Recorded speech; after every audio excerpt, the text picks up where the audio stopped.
Bismillahirrahmanirrahim. Assalamualaikum warahmatullahi wabarakatuh.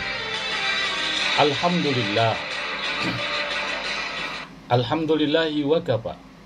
Wassalatu wassalamu ala ibadil mustafa Sayyidina Muhammadin ahli sidqi wal wafa. Ashhadu an la ilaha illallah wahdahu la syarikalah. Wa ashhadu anna sayyidana wa nabiyyana Muhammadan abduhu wa rasuluh. Allahumma salli wa sallim wa barik ala sayyidina Muhammad wa ala alihi wa sahbihi ajma'in, amma ba'du.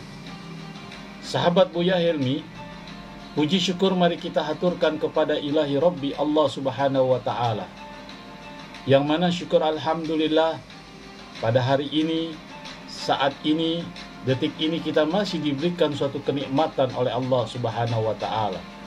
Sehingga dengan kenikmatan itu wajiblah kita bersyukur kepada Allah, seraya kita mohon kepada Allah subhanahu wa ta'ala. Mudah-mudahan kenikmatan yang diberikan oleh Allah kiranya membawa keberkahan bagi kita, sehingga kita dapat melaksanakan suatu aktivitas kita sehari-hari, baik itu aktivitas kita ibadah kepada Allah maupun aktivitas kita bekerja dalam rangka sunnatullah. Sahabat Buya Helmi, dalam konten kali ini Al-Fakir akan membagi suatu ilmu, sharing ilmu, di mana dalam pembahasan kali ini yaitu tanda orang yang akan wafat atau orang yang meninggal dalam 100 hari ke depan. Sekali lagi, kajian ilmu ini berdasarkan kitab yang Al-Fakir pelajari tentang 100 hari ke depan, tanda orang yang meninggal. Sahabat Buya Helmi, Al-Fakir mempelajari dari suatu kitab yang bernama I'datul Al-Qadir, dan pengarang kitab tersebut yang bernama Syekh Nawawi Al-Bantani, yang asal dari Banten dan wafat di tanah suci Mekah Al-Mukarramah. Sahabat Buya Helmi, di dalam kitab itu menjelaskan tentang hamba Allah atau detik-detik kematian seorang manusia yang akan dicabut nyawanya oleh malaikat syakaratul maut. Kitab tersebut membahas tentang kehidupan setelah kematian, dan sebelum Al-Fakir melanjutkan pembahasan ini, Al-Fakir dengan keikhlasan, kerendahan hati memohon kepada sahabat-sahabat Buya Helmi sekalian agar jangan lupa memberikan subscribe yang belum, like, serta share di YouTube konten Buya Helmi kali ini. Sahabat Buya Helmi, dalam bab 1 itu, dalam kitab yang tadi Al-Fakir sebutkan, di mana di saat 100 hari seseorang akan meninggal dunia, dan di saat 100 hari seseorang akan meninggal dunia itu, orang itu akan meninggal dunia dan akan ada tanda-tandanya. Sahabat Buya Helmi, 100 hari menjelang kematian seseorang hamba Allah atau manusia diikuti oleh 4 malaikat. Keempat malaikat itu yang selalu mendampingi kita, dan di 100 hari sebelum orang itu menemukan ajalnya atau meninggal dunia, maka malaikat itu akan mencatat amal baik dan amal buruk. Ibaratnya merangkum, ya, menganalisa, ya, amal baik dan amal buruk selama hidup dalam dunia, dan di situ 100 hari menjelang kematian itu, seseorang yang akan meninggal dunia itu akan merasa yang namanya kedinginan yang sangat secara mendadak di saat atau pada waktu setelah sholat asar.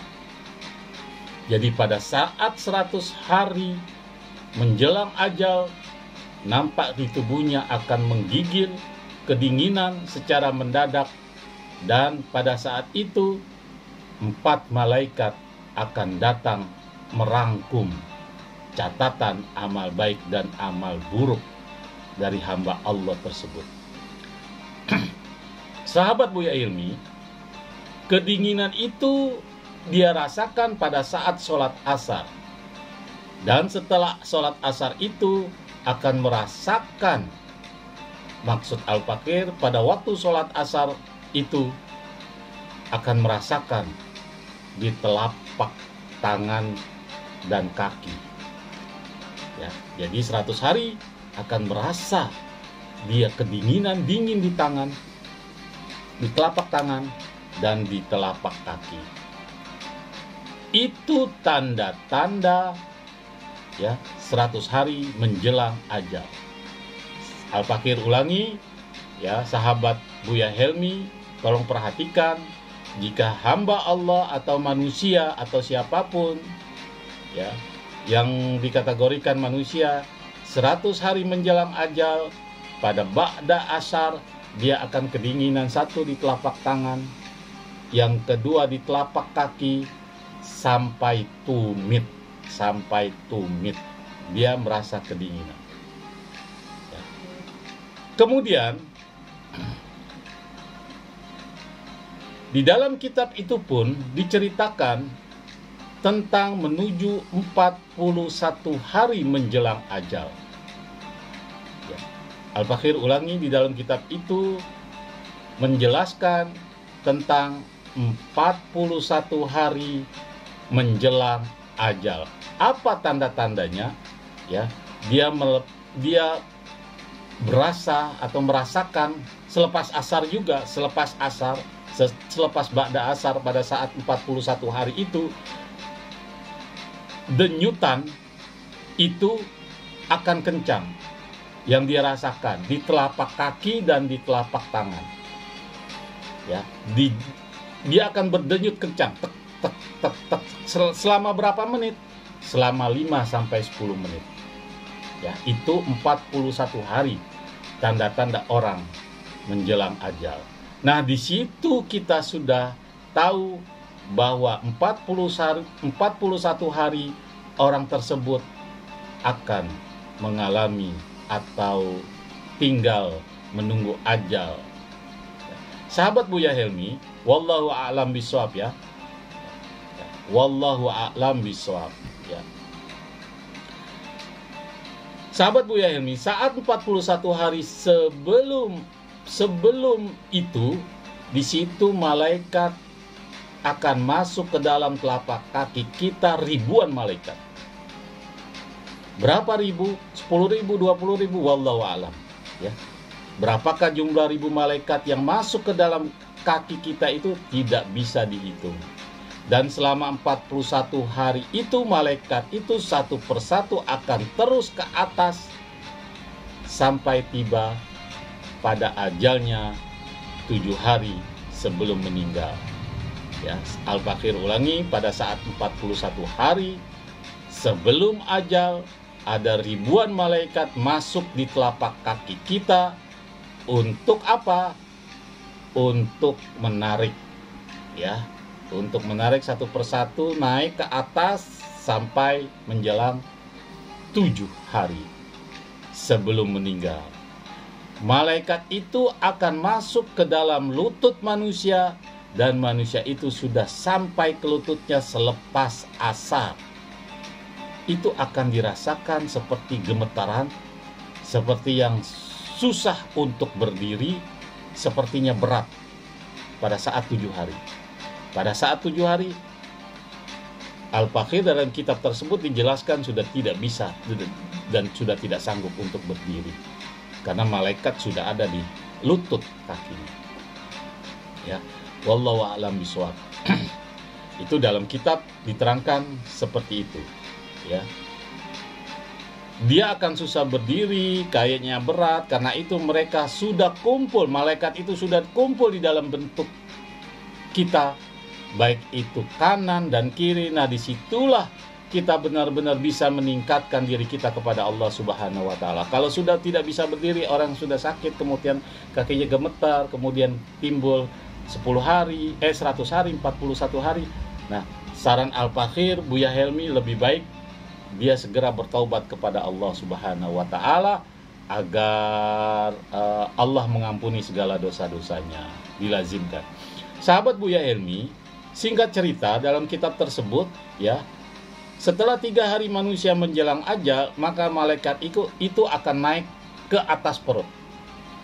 Di saat di dalam perut itu, malaikat akan memulai untuk bisa menghapus daun nama yang ada di dalam pusaran.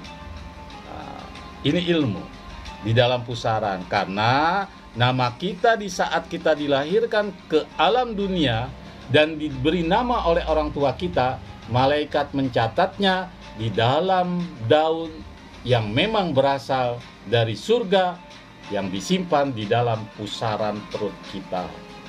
Satu persatu malaikat akan menghapus nama kita di daun yang ada di dalam pusaran kita.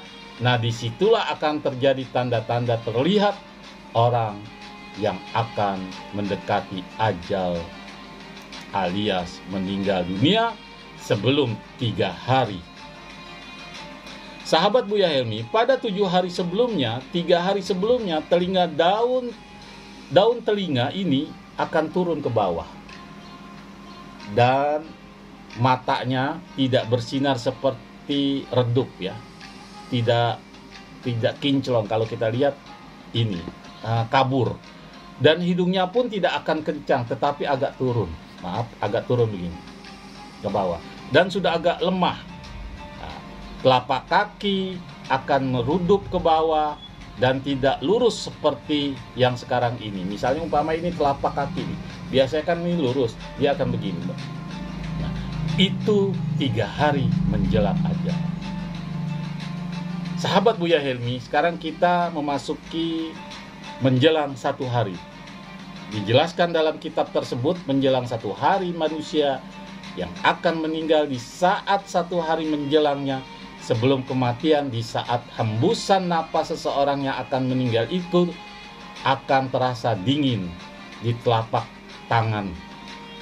Ya, misalnya umpama ada saudara kita, orang tua kita atau siapapun, ditaruh telapak tangan kita ditaruh di sini. Napasnya dingin, ada hembusan dingin, ya. Nah, malaikat maut akan naik ke dalam tenggorokan manusia pada saat napasnya udah mulai dingin menjelang 1 hari. Makanya diperiksa, makanya agama memberikan suatu itibar seperti itu, kita periksa. Sahabat Buya Helmi, jika di saat malaikat naik ke dalam tenggorokan manusia itu akan digambarkan atau diperlihatkan kepada kita atau kepada kita yang meninggal itu, maksudnya manusia itu yang meninggal akan diperlihatkan oleh Allah Subhanahu wa Ta'ala perilaku buruk kita, perilaku baik kita. Hanya orang itu yang menjelang ajal 1 hari pada saat meninggal. Nah, disitulah ya kesempatan terakhir manusia untuk memohon kepada Allah Subhanahu wa Ta'ala ampunan. Jadi jangan salah kaprah, sahabat Buya Helmi.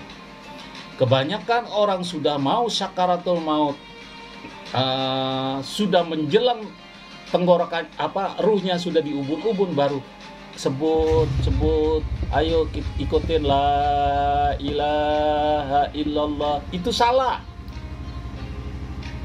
Karena pada saat dia sakaratul maut, dia tidak bisa apa-apa. Dan dikhawatirkan dia hanya menyebut la ilaha. Itu bahaya. La ilaha, tidak ada Tuhan. Tidak ada Tuhan. Makanya kita lihat napas kita di saudara kita misalnya menjelang ajal 3 hari udah dingin, nah terus ditemenin ucapin la ilaha illallah, astagfirullah, atau syahadat asyhadu alla ilaha illallah. Itu jangan menjelang pada saat dia mau syakaratul maut, napasnya itu sudah di atas, sudah di ubun-ubun. Baru kita, misalnya umpama perempuan, Siska ayo sebut la ilaha illallah, itu bahaya bagi dia sendiri.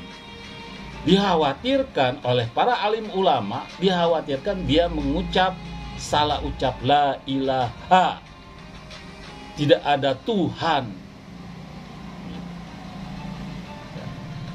Jangan diajarkan. Kalau mau mengajarkan 3 hari sebelum ajal tiba. Bagaimana caranya? Yang tadi tanda-tandanya. Ya, hembusan napas di hidungnya itu sudah dingin, di telapak tangan kita. Nah, berarti itu sudah mau syakaratul maut menjelang 1 hari. Sahabat Buya Helmi, timbul pertanyaan, jika orang yang soleh atau soleha itu akan mendapatkan ampunan dari Allah Subhanahu wa Ta'ala, malaikat sudah naik ke dalam tenggorokan kita, maka yang di situ juga akan dikatakan dengan nama syakaratul maut. Dan setiap baik itu orang soleh maupun orang yang maksiat, melanggar perintah Allah, pasti merasakan sakitnya syakaratul maut. Ya, sahabat Buya Helmi, tadi itu adalah golongan orang yang soleh, yang bisa dikatakan orang soleh itu yang akan berkumpul dengan kaum muqaddasah. Ya. Jadi orang yang soleh itu, yang beriman kepada Allah, akan dikumpulkan dalam suatu kumpulan yang namanya muqaddasah di alam akhirat. Nah, nanti disitulah kita harus bisa memperbaiki diri kita, dan kita juga bisa menebus semua kesalahan-kesalahan kita di masa lalu dengan taubatan nasuha sebelum ajal. Baru kita dinamakan orang yang soleh, yang dikumpulkan dalam satu kumpulan yang namanya muqaddasah. Ya. Dan kembali lagi, jangan sampai kita minta ampunan kepada Allah pada saat ubun-ubun ruh syakaratul maut itu sudah di atas ubun-ubun kepala kita. Sahabat Buya Helmi, jika orang yang meninggal dalam keadaan bermaksiat kepada Allah di saat itu dipicu oleh 4 orang laki-laki, disitulah rohnya akan berkata celaka. Ya, celaka, aku mau dibawa kemana? Ya, dipikul oleh 4 orang laki-laki, dipicu, namanya bahasa picu apa ya?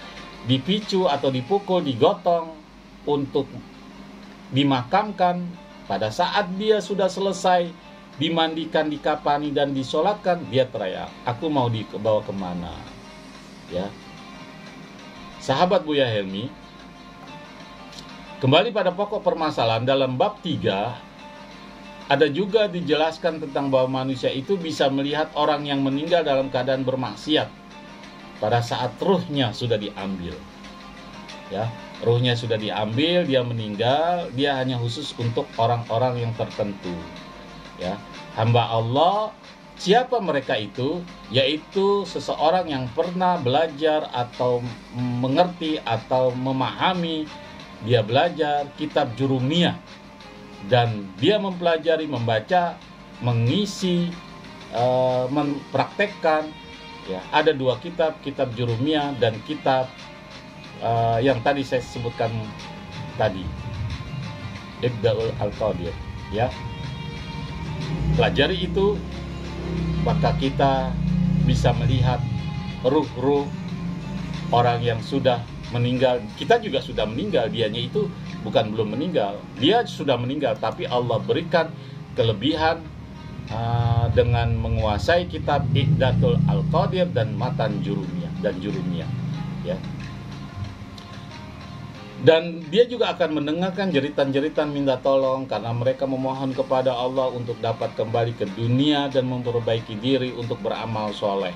Jadi jeritan-jeritan orang yang zolim, orang yang murtad, orang yang kafir, orang yang gemar maksiat, minta kepada Allah, ya Allah balikan saya mau beramal soleh. Itu dia dengar. Ya. Sahabat Buya Helmi, akhirat itu atau hari kiamat itu sebelum mereka masuk ke dalam surga dan neraka akan dikumpulkan, dinamakan dengan nama alam pertimbangan.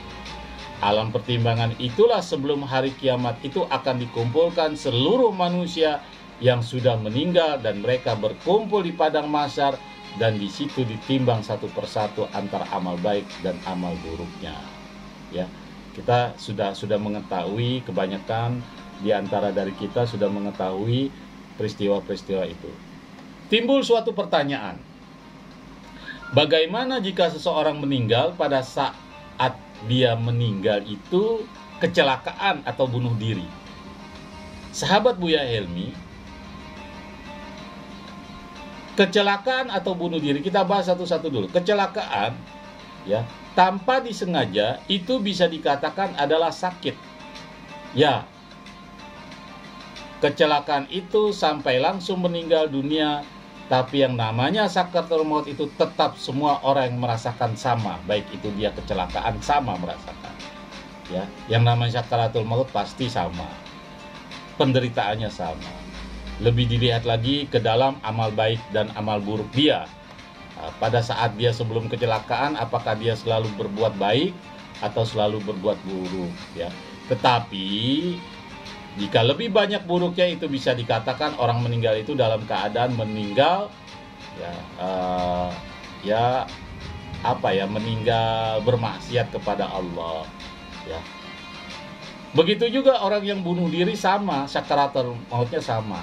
Cuma orang yang bunuh diri itu yaitu kita kategorikan orang yang tidak menerima takdir baik dan buruknya, berarti dia tidak beriman kepada Allah Subhanahu wa ta'ala. Sahabat Buya Helmi, ada hadis Rasulullah Shallallahu Alaihi Wasallam, jika seseorang yang sakit, apakah ada pertanyaan lagi? Jika seseorang yang sakit, apakah dia termasuk dalam ajalnya dalam kebaikan? Rasulullah Shallallahu Alaihi Wasallam mengatakan, ya, jika seseorang yang sakit, dia dikatakan wafatnya dalam keadaan syahid, ya, jika penyakitnya itu berasal dari perut. Kata hadis Rasulullah Shallallahu Alaihi Wasallam, ya, dikatakan syahid karena penyakit yang paling berat itu adalah penyakit yang dirasakan dari perut.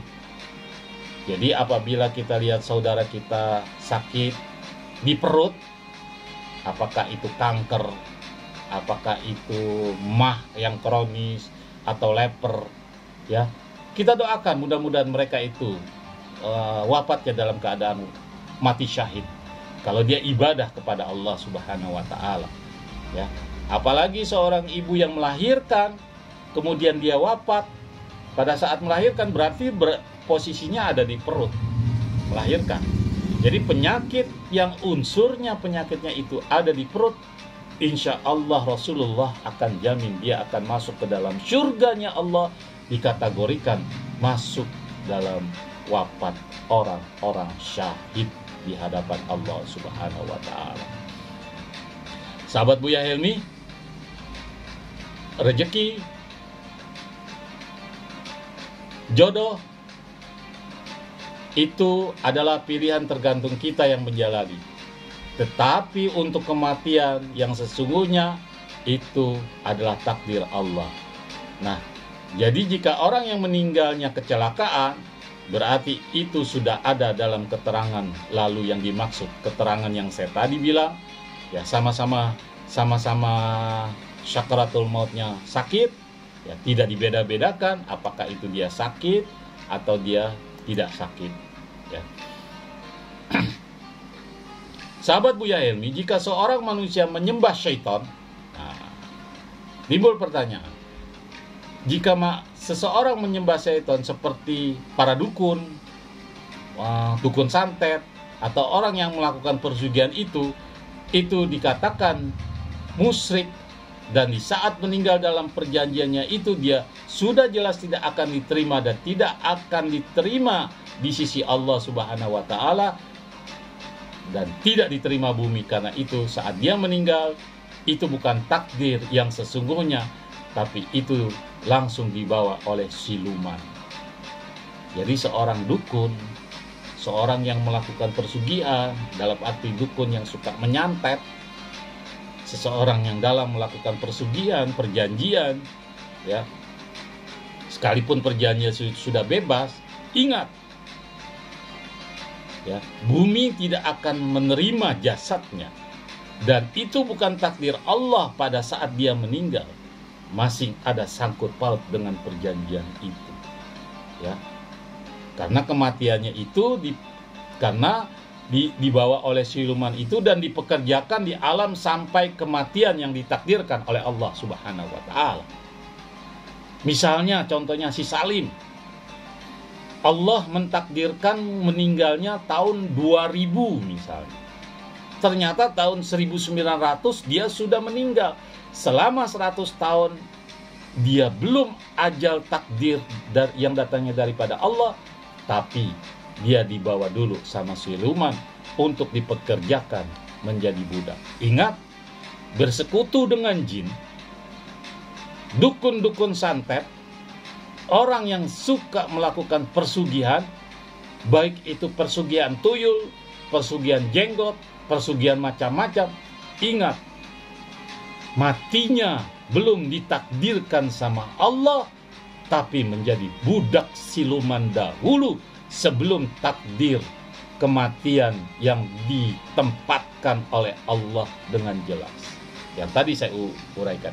Contoh misalnya umpama dia meninggal hari Kamis, tapi hari Senin sudah meninggal, itu bukan takdir Allah. Takdir Allahnya hari Kamis. Hari Seninnya itu dia harus mengikuti budaknya jin, karena ruhnya diambil oleh jinnya itu tersebut. Sekalipun dia sudah terbebas dari perjanjian. Maka daripada itu, orang yang sudah terlanjur, yuk mari bertaubat kepada Allah Subhanahu wa Ta'ala. Ingat, kita akan diperbudak oleh siluman. Bagi mereka yang melakukan perjanjian bersekutu dengan para jin, ya. Sahabat Buya Helmi, ya, sekarang timbul pertanyaan, bagaimana sekalipun dia sudah terbebas, sekalipun dia sudah terbebas akan perjanjian itu, tetapi dijadikan seperti oleh Allah seperti sampah, karena dia memuja kepada selain Allah. Kalau untuk orang yang diguna-guna atau disantet, ada pertanyaan nih.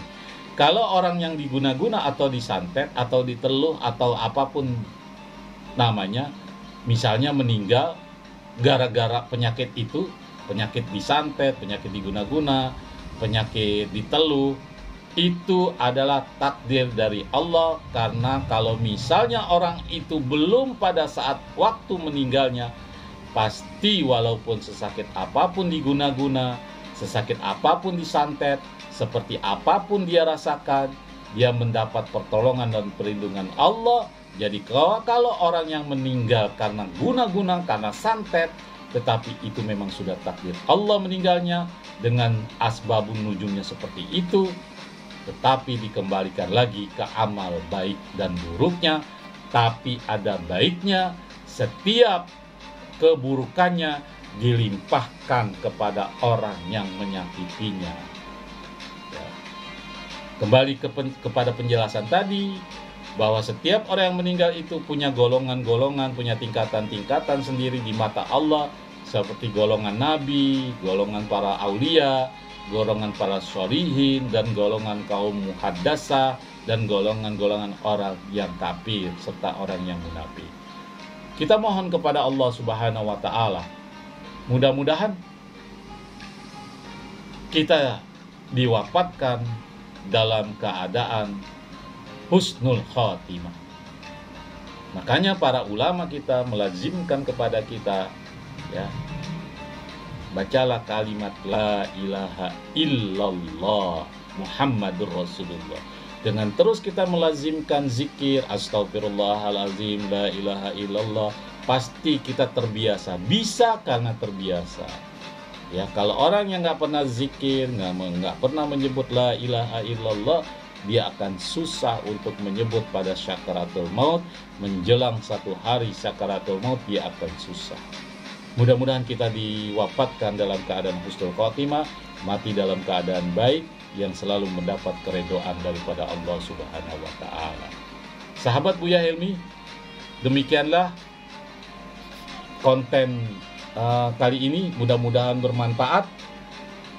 Al-Fakir Buya Helmi mengharapkan keikhlasan, keredoan dari sahabat-sahabat Buya Helmi agar terus melihat konten Buya Helmi. Jangan lupa subscribe, like, serta komen. Semoga bermanfaat. Sampai bertemu kembali dalam konten selanjutnya. Assalamualaikum warahmatullahi wabarakatuh.